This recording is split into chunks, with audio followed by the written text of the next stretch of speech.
Alright, enough talk. Let's get to work. I wonder if this guy's going to notice any difference between a 6 liter and a 4.3. I feel like any junk in there. Oh no.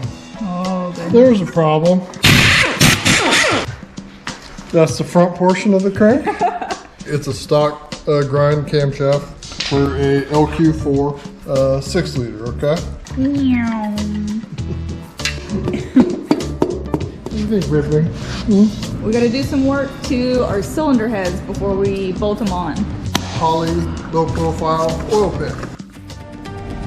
Captain, we're receiving a transmission. Oh, no. No. Please ain't bad at me. So, let's get into building some brackets. If we get it done in time, maybe I can take you out to dinner. Okay, so there it is, all right? Up next, we will mount the fuse box. Well, you don't even have it plugged in. So these are the dual cooling fans. Here we go, whiteboard. Takes 3 relays. Relay number 3. Is it a wire in your pocket? You're just happy to see me. And I've got these off the donor vehicles. Almost all these wires are gonna be gone. Man, this plastic stuff makes such a mess. Do I have anything on my face? No, you look fine. So now we gotta make a bracket. Bracket.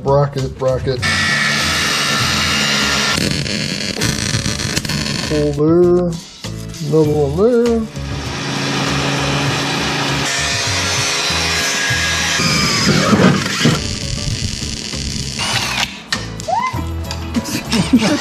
Pretty sweet. Looks great. Yeah. That is so freaky. Wait for it. Wait for it. Butt connections. You said butt.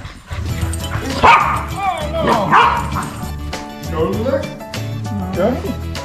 We are going to use them to fire up a relay. It works. That's pretty sweet. But we've got to get a fuel system plumbed on this dual tank 86 Chevy C10 pickup. I have noticed you have been wearing a little less flair than everyone else lately. I think we've established that I'm not a team player. Keep those fuel vapors in that tank. If you blow on it, doing a lot of demonstrations on this one. Okay, so now I can put exhaust on this stuff.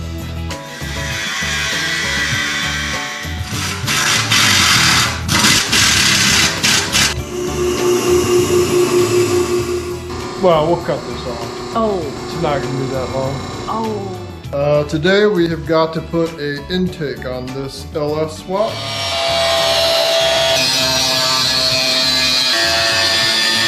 Looks nice and it's functional.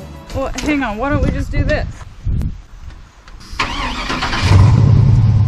And the last 2 wires that would make this thing start and run. The butt connectors. Butt connectors. To see the world saddest dog. It's finally the moment of truth. We're finally ready to start it up. I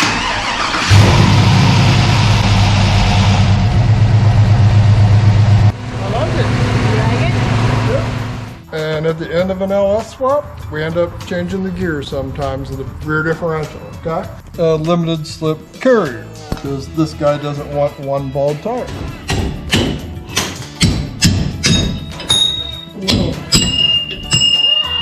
What you want it to look like. I'm happy with it. So make sure you stay tuned for the next and final video on this truck. We appreciate you watching. Thanks.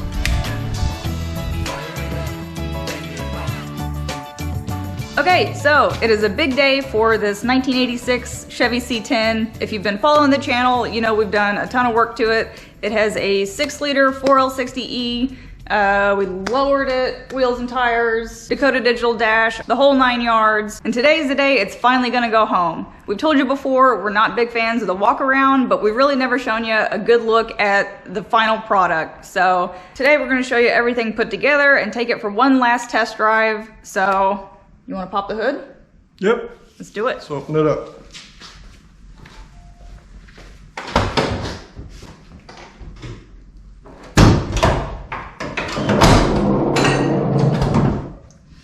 All right, so that's the finished product, okay?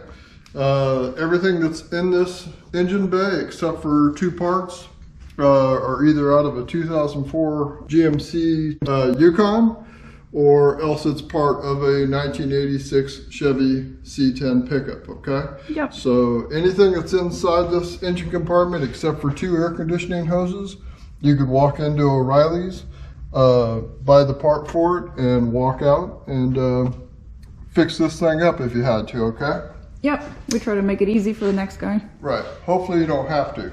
The donor fuse box, I try to wire it all the same as what an actual Yukon would have been wiring. So like if somebody later has to come in and do some wiring in that thing, then they'd be able to pull up a wiring diagram, and it should make pretty good sense for them. Okay. Yep. We rebuilt the engine completely. We did videos on that. We rebuilt the transmission completely, and it runs and drives very nicely. Yes. Okay. Super smooth. So I'm not trying to advertise for Ugly Truck. We're just trying to get people to go out and do the same thing to keep these trucks on the road. Yeah. Yeah. Okay. We also used one of our air conditioning brackets that doesn't require cutting the frame, okay? So the air conditioning's down in the stock position down there, okay? We spent a lot of time cleaning up things in here. I built that out of the original donor radiator core support, okay? Yep. To hold my fans and my radiator in, and painted some things up, make it look nice.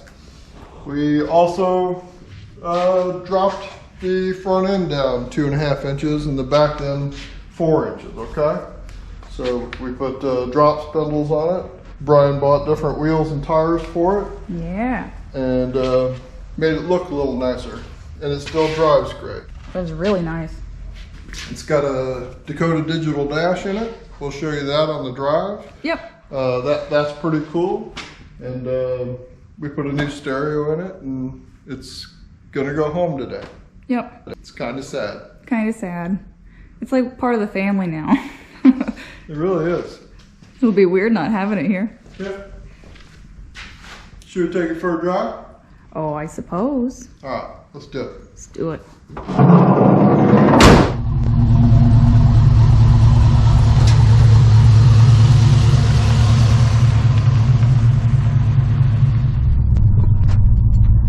Not exactly the nicest day for a test drive, but I think this is the worst day we've had so far. It's slick, and this thing likes to spin out on the slick. yeah.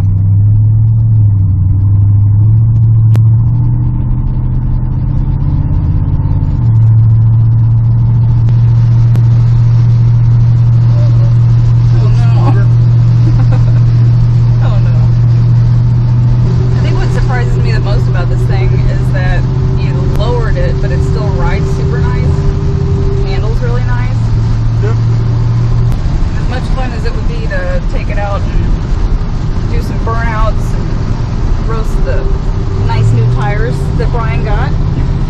We're not going to because those gears still need, was it 500 miles for the break-in period on them? 400. Okay. At least we don't have to wash this thing. That's true. Save us a trip to the car wash.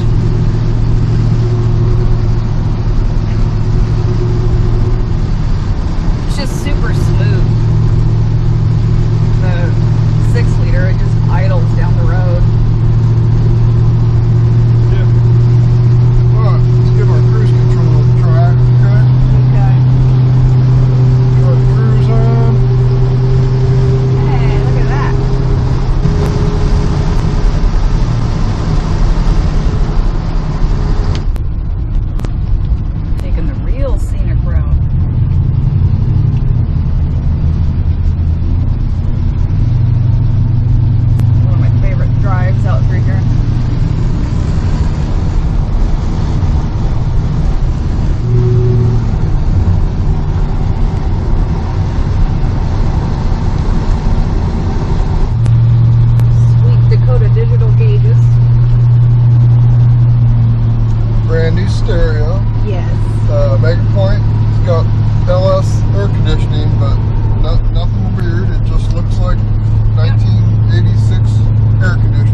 right. It's not super loud. You can still talk on the phone, but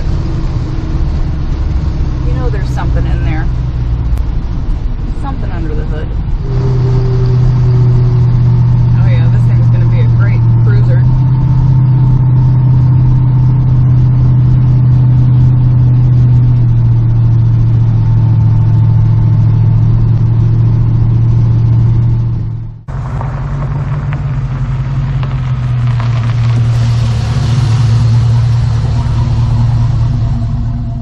So there you go, a big thank you to Bryan. We hope you enjoyed this truck as much as we have. And until next time, we appreciate you guys watching. I will put a link to a playlist if you want to catch up on this project. So check that out in the description below. Make sure you hit the subscribe button and ring the little bell while you're down there so you don't miss our next video. And we will catch you next time.